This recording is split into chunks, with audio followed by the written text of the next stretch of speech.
How to use new text effect on iOS 18. So first, what you want to do is just go to your Messages app.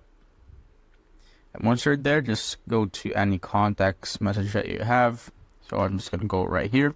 I'll just type anything that I want. So let's say happy birthday, just like so.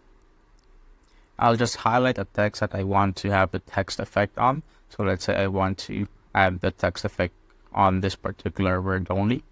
I'll just highlight it, then just swipe to the right here, or go to the right, and as you can see, there's the new text effects right there. Just simply tap on that, and now you could pick from any text effect right here.